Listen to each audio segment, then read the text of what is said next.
So, how exactly do Oni-chan and you know each other? Genya asked while sitting at the table, watching you as you continued to roll the rice bowls in sweet Asayuki paste. We're lovers, Genya.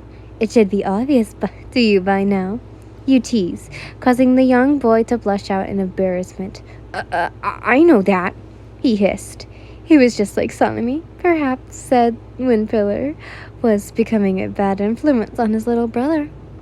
Genya seemingly realized that he was being rude, apologized, and tried again. What I mean is, how long have you two know each other? He asked shyly. Well, almost a year, you answered. Seriously? Then how come I've never seen you before? That's because Sanemi doesn't want anyone knowing about our relationship. So in order to keep it that way, we started meeting up in secret locations, you explained. Genya was quiet for a moment, and you glanced over your shoulder only to see him staring at the table with a seemingly disheartened look on his face and his brows furrowed. What's wrong, Gen? You okay? You questioned. Yeah, I'm fine, he says. Don't lie. Come on. Tell me what's on your mind, you asked softly. The younger Shinagawa soon sighed in defeat before saying, Oni-chan and I used to always tell each other things when we were young. We never kept any secrets from another, but ever since the incident, we sort of grew apart, he exclaimed sadly. His soul's realization, he'd said, more than he intended. Why was he so easy to talk to you? You couldn't help but feel sorry for him. Well, maybe you and Sanemi should talk about it. Just tell him how you feel. I can't. He doesn't even want me around him anymore. The younger boy grips his hair in frustration. You stop what you were doing and turn to your lover's brother with a soft smile. That's not true, Genya. Sanemi does want you around. You're his little brother, the only family he has left. He loves you, and just wants to keep you safe. You say, You know shit, he muttered under his breath. What was he even saying? Why was he being all big sentimental around you? It was all like his defenses were being torn down whenever he talked to you. Just like could pour all of his pent-up feelings towards you. There was something weird about you, and that made him want to tell you everything. You even had this motherly look aura around you. He also felt this sense of nostalgia around you as well. I'd met her before, he thought to himself.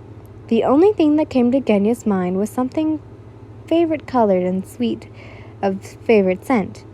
You smiled before wiping your hands on your apron and calmly walked over to him. Genya flinched upon you as you placed both hands on his face and placed your forehead against his. His cute scarred face immediately glowing red. But I do know shit, Genya. I know well enough to tell you that Sanemi does indeed love you. You're all he'd ever talk about during our time together. He told me how proud he was of you to have you as his brother and how determined he is to get stronger just so he could protect you. You say, You're lying. Really? Nichan said all that? Of course, as I said. You're his family after all. You tell him, looking him in the eyes, only to see that his beautiful, vibrant, violet-colored eyes. What the fuck are you two doing? The inner words vibrated within the kitchen as you pulled away from the younger Shinagawa and glanced to see the master of the house himself standing in the doorway. Holding was a brown paper bag filled with vegetables. Darling, you returned, you exclaimed happily, making your way over to him. There was a dark and menacing aura around him, but you remained oblivious and ignored him by just taking the bag from him. Me and Genya-kun were just talking about you, you say. Talking? From my angel? Looks like you are doing some more than just talking. Oh shit. From my angle, it looks like you were doing more than just talking, the older Shinagawa growled. Granted, from where he was standing, you can completely understand as to why it may have appeared like you two had been kissing. Ahem. You hoeing around my brother, woman? Sanemi asked darkly, with that ever-present scowl on his face. No, I can finally get dinner done, you say, walking back over to the kitchen area. Hey, don't ignore me! Sanemi growls and soon turned his gaze towards Genya. And what are you still doing here? His eyes narrowed dangerously, which made the younger Shinagawa gulp. He's staying for dinner. Now, go get cleaned up. Dinner will be ready soon, you say, and much to Genya's surprise, Sanemi only grumbled before leaving to do as you told. You too, Genya, you say, causing his eyes to widen. But the younger Shinagawa was about to say, It'll be okay. Remember what I said? You smiled with a wink. Genya, though unsure, only nodded before getting up and casually followed Sanemi towards the washroom. I don't have a brother. The harsh words Sanemi once told him caused Genya's troublesome mind as he cautiously wandered the bathroom with said older brother. His legs suddenly felt weak, like they were stabbing on a steel ball and chain, and his breathing became ragged. What was Ian said true? Did Sanemi really love him? Seems to be friendship. Surprisingly, Sanemi doesn't say anything as he began filling the fururo with warm water. It was big enough to fit 3 people as Genya didn't know what to say or do at the moment. He and Sanemi bathed together before, but after what happened back at the butterfly estate, Genya is left with a lingering feeling of despair. He felt unworthy to even be in his big brother's presence. No matter how hard he trained to get stronger or strive to become a Hashira, Genya felt like an absolute failure, lacking and worthless. I'll get stronger, Nichan, please. Genya swore hard.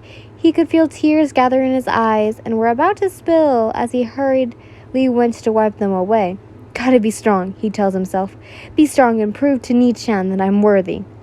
Sanemi loves you again. You're all he's ever talked about. Yin's words were like a mentoring that chanted over and over in his mind. The way she said it made the younger Shinagawa feel a bit better. I know you can't do anything about breathing techniques, but I'll do whatever it takes and... Oi, dumbass. Genya's thoughts were immediately interrupted as he quickly glanced up to see Sanemi getting undressed, his scarred skin being revealed. Are you getting in, or are you just gonna stand there looking stupid? The white-haired male asked. There was no hint of anger nor harshness in his tone, which puzzled Genya. Yes, he says, and soon started to undress as well. Perhaps Yin was right. Thus, there is still hope within Genya.